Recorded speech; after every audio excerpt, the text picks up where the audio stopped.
It's news time. Information is power. Be current.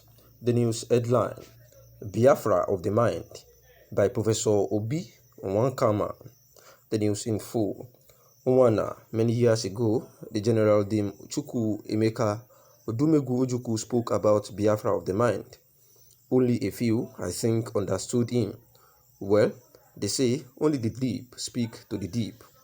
But let me attempt here to tease out Dim Ojukwu's prescription. The greatest proof of Igbo survival and aspiration must be model wherever Onye Igbo starts the ethos of innovation, excellence, and ingenuity and ability that mark the Igbo endeavor in Biafra. We must also use Biafra as the stepping stone to a higher vision of the Igbo place in the world. There is no single proof or evidence today that the Igbo of this generation are capable of transforming any nation to which they lay claim. I have looked, I have studied the Igbo situation, I have listened to many Igbo kinsmen, and I think something is fundamentally wrong. The Igbo are trapped in a deadening age, self-pity and nostalgia. It is the kind of nostalgia that is both defeatist and deadly because it continues to romanticize the past while the future speeds away. The Igbo cannot wait until they achieve Biafra or separate nation in order to build and secure Igbo land. Soon after the end of the war, Igbo survivors of the war girded their loins and embarked on the work of restoration. With singular grit, they revived the economy of the East, and by 1979, just 9 years after the end of the war, were ready to take on the rest of the nation again. We, their children, are a disgrace to the spirits of those men and women. The Igbo are today a beggarly nation of impotent, lacrimal people now weeping about marginalization and waiting for Nigeria to collapse or let them go, so that they will go and make something of themselves. This is an overindulged generation. The last of the Igbo are old and dying. The current Igbo are inferior Igbo. They are just waiting for Godot. Now, you see, the only time the Igbo will work is if power remains in the south. I think this is too simple. Take a look around you. Where are those Igbo men and women? Which Igbo today have the sagacity of Zik, or the courage of Okparambakwe or Ojukwu, the capacity of Ojiki or Okigbo, the fresh pride and stabilizing force of the old Igbo women, the organization acumen of an RBK or Kafor, the selfless pride of those Igbo of the last generation, who always rose to the occasion when the Igbo summoned them to great causes, including giving their widows might without question for as long as they, Igbo, have said. Now, what am I trying to say? People, before I lose you, is that the Igbo have left the land and the land has left the Igbo. There is incoherence, and an incoherent people cannot run an independent nation, and that is simple. Bring proof to me that the Igbo have turned Igbo land into an oasis of prosperity, different from elsewhere in Nigeria, and I shall agree that the current Igbo knows exactly what they are saying. There is no Igbo state with a budget that is not bigger than the budget of the Republic of Ghana. Indeed, put together the budget of all these states in Igbo land, it is bigger than the national budget of 10 West African states. What have we done with it in terms of rebuilding public services, creating livable cities, developing new infrastructure, developing the Igbo world? The North or the West has never run down our schools.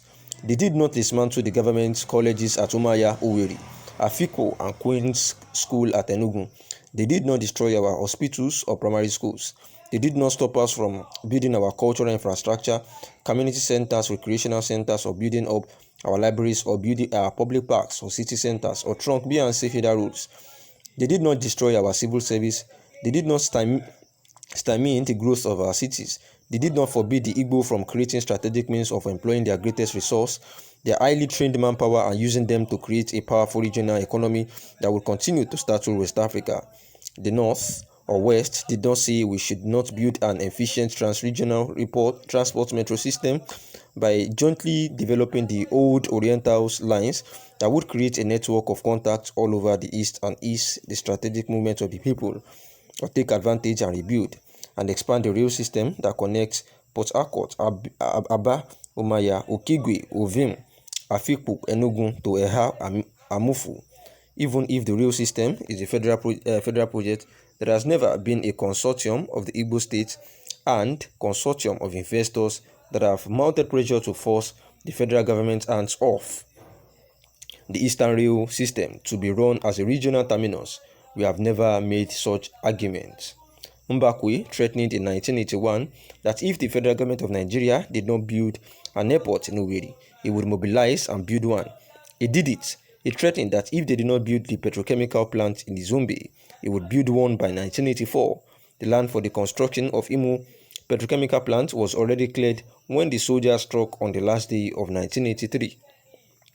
When Mbakwe arrived Government House, Owerri, in 1979, the three major cities in Old Imo, Owerri, Aba, Omaya, still had houses operating bucket latrines, and the cities still employed night soil men in the Oburuinsi and ran waste landfills. The first statewide public safety and hygiene law passed under the Mbakwe administration gave every landlord and household in these cities 4 months and a tax rebate to change the infrastructure from the bucket system to water system, failure of which the houses would be marked as public health hazard zones, and this was fully accomplished in 3 months.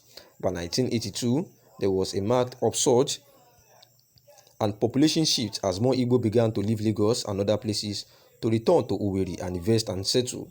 Nobody told them to return. The conditions were simply made amenable. By 1984, Igbo businessmen, particularly in the north, were moving their money and opening accounts with the Imo State Progress Bank, and capital was growing for both accessible credit and for capital borrowing for infrastructural development in the east.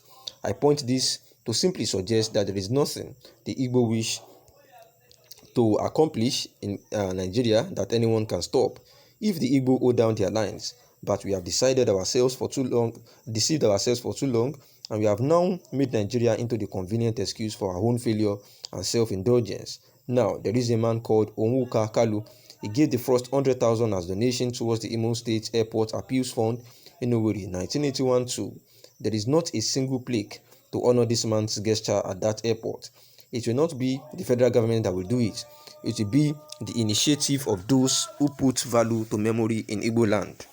But in the Imo, Abia, Ebonyi, Anambra, Enugu divisions that now pervade the Igbo mind, no one will remember this, and there is no recipe for a people moving towards transformation.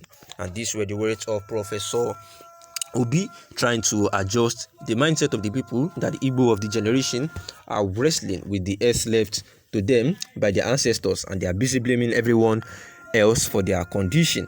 Who would have done Iye Inzeri should tell the truth or may have their tongues cleaves to their gums. Thanks for listening.